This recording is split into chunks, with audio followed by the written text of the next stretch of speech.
Bueno, hay algunas preguntas que nos conmueven y que nos acompañan toda la vida.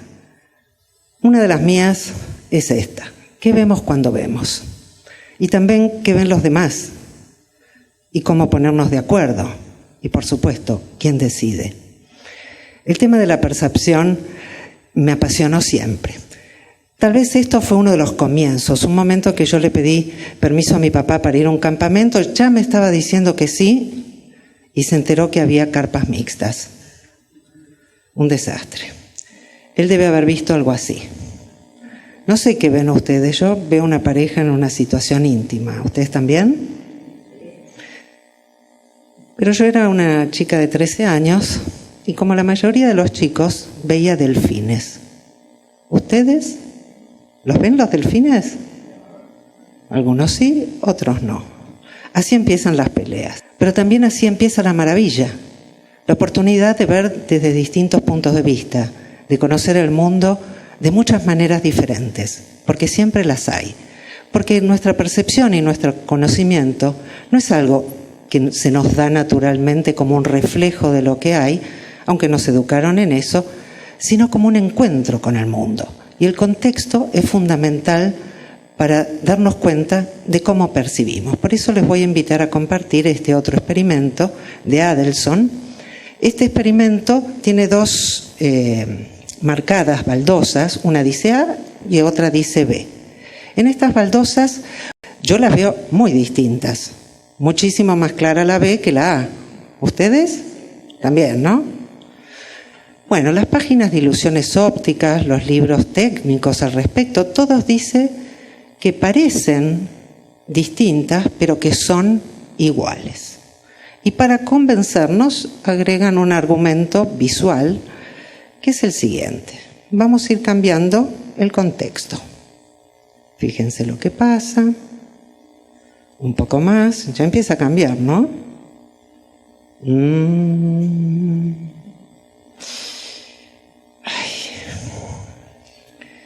Ahora las veo igual.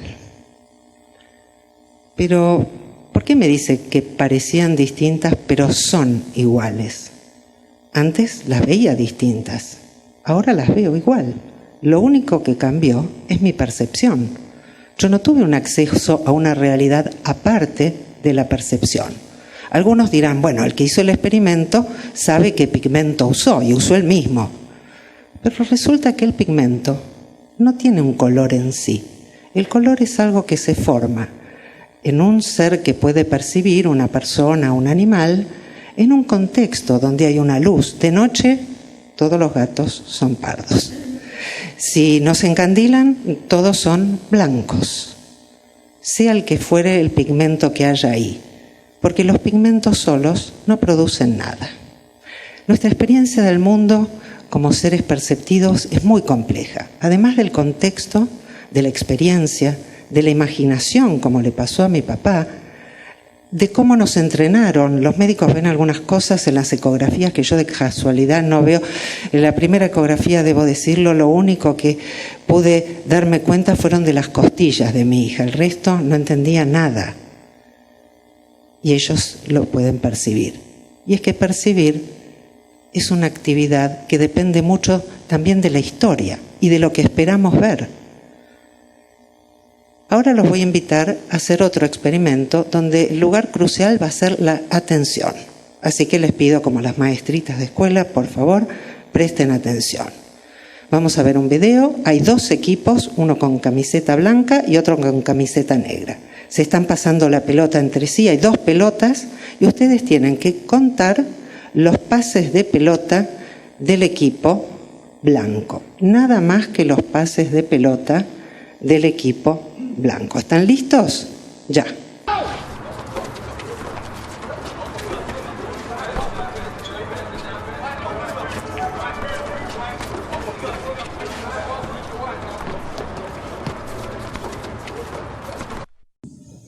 ¿Cuántos? 3. ¡Wow! ¡Wow! Otra vez peleas. Pero yo los voy a invitar a algo divertido. Porque la diversidad tiene siempre una tensión. Y en la tensión está la creatividad, la novedad y el conocimiento. ¿Vieron algo más? ¿Algo raro? ¿Algo que les llamó la atención?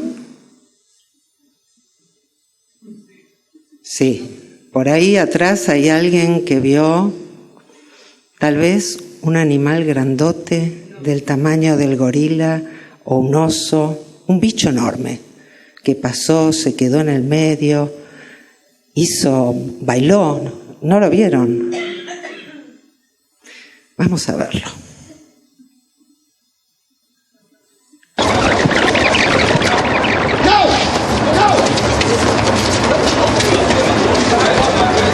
Ahí entra en el centro, mueve los brazos, baila, se queda un rato, Yo lo adoro y lo hice montones de veces y es muy gracioso. A veces sale bien, aunque uno vaya como un estúpido y diga, ¿hicieron el experimento del gorila invisible? Igual, cuando están contando los pases, una gran mayoría, aproximadamente más del 50%, por lo menos, no lo ve.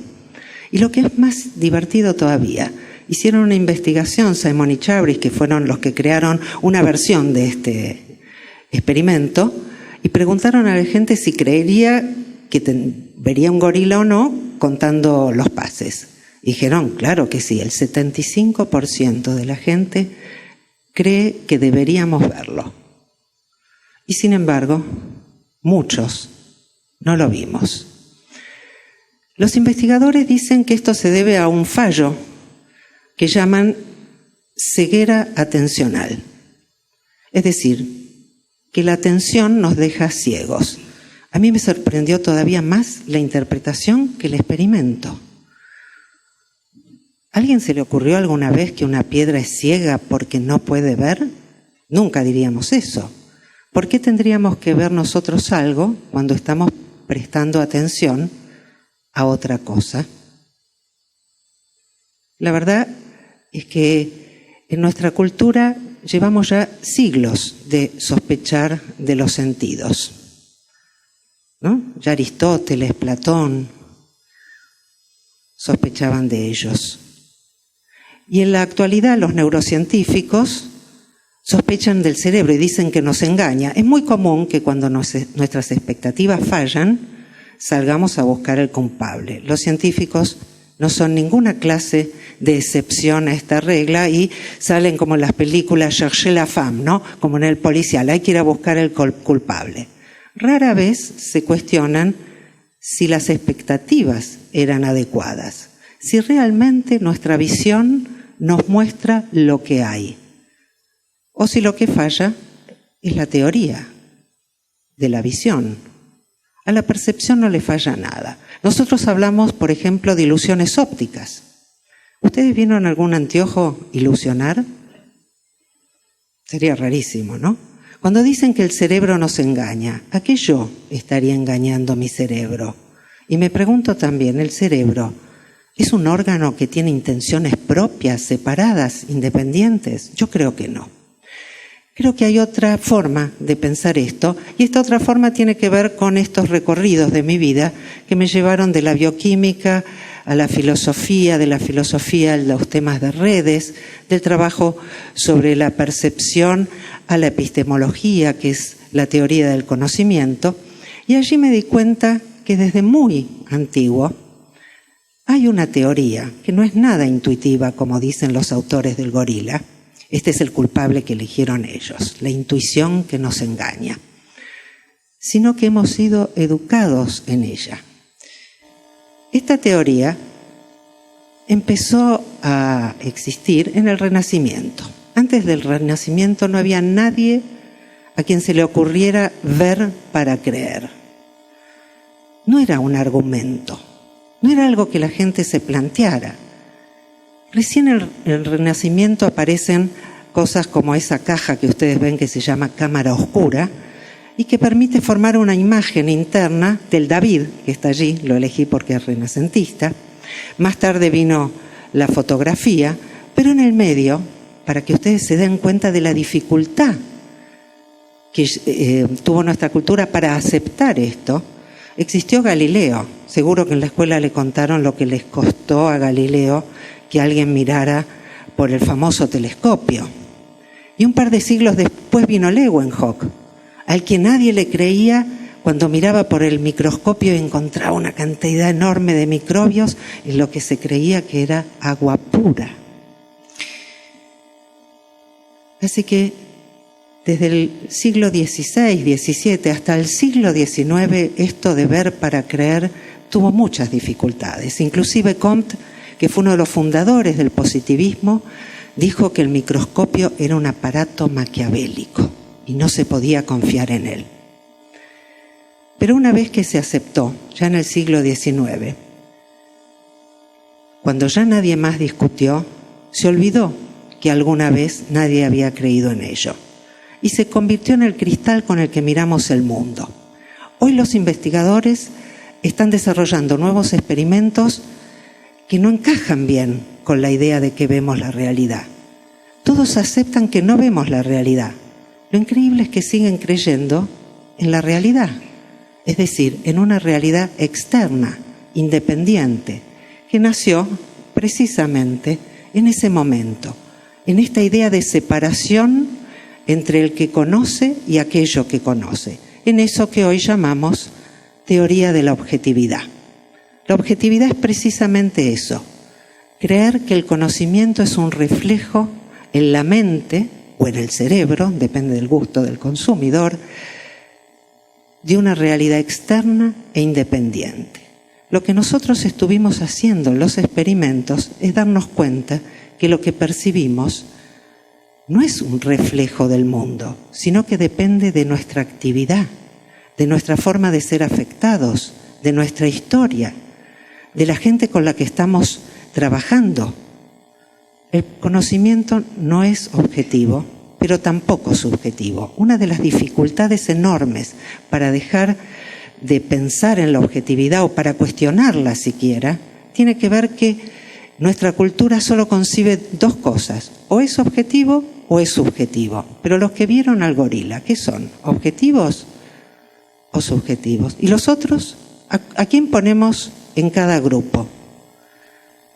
Cuando nosotros abandonamos este pensamiento dicotómico que solo admite dos opciones y entramos en el mundo de interactividad, tenemos otra posibilidad de comprender nuestra experiencia del mundo. Este es uno de los aspectos para mí claves. Si yo, cuando era chica, hubiera podido saber todo esto que la investigación me ha permitido conocer ahora, la pelea con mi papá por lo menos lo hubiera tomado de otra manera. Yo no creo que mi papá me permitió ir porque me permitió ir al final al campamento, Pero no fue porque lo convencí por nada de la objetividad, hice huelga de hambre. No son solamente ideas en nuestra mente, son formas de relación en el mundo. Tienen importancia personal en nuestras parejas, con nuestros padres, con nuestros amigos. Tienen una importancia política fundamental. Quien habla desde la objetividad está pidiendo obediencia. ¿Quién puede ser el vocero de la objetividad? Cuando Galileo invitó a mirar a las estrellas, había muchos mundos nuevos por descubrir. Él no pedía una nueva inquisición, una nueva verdad. Él solo quería lugar para un nuevo punto de vista, para ampliar la experiencia. Pero esa experiencia después se hizo cada vez más chiquita y cuando el objetivismo se consolidó también la idea de un único punto de vista verdadero, de un acceso único a la realidad. Y el periodismo es uno de los ámbitos donde más existe esta creencia. Vamos a compartirla. Ella se arrimó para empujarlo y él aprovechó y la agarró así, haciéndose el bueno. Yo digo lo que estaba haciendo, puteándolo al policía. Le estaba diciendo de todo, porque sabía que era una falsedad. Ella está reclamándole al tipo, no sé si que la deje pasar, que le devuelva el hijo, no sé. Le está reclamando algo mal.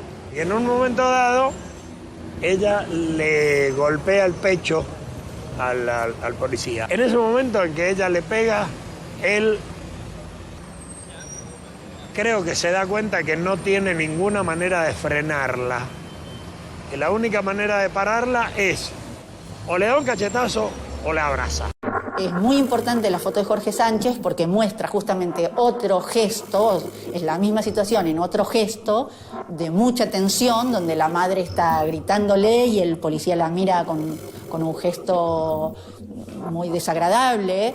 Y esa foto Jorge Sánchez la expuso en la muestra de periodismo gráfico de 1983 junto con esta. Los fotógrafos, cuando mostraron las fotos, mostraron las dos juntas.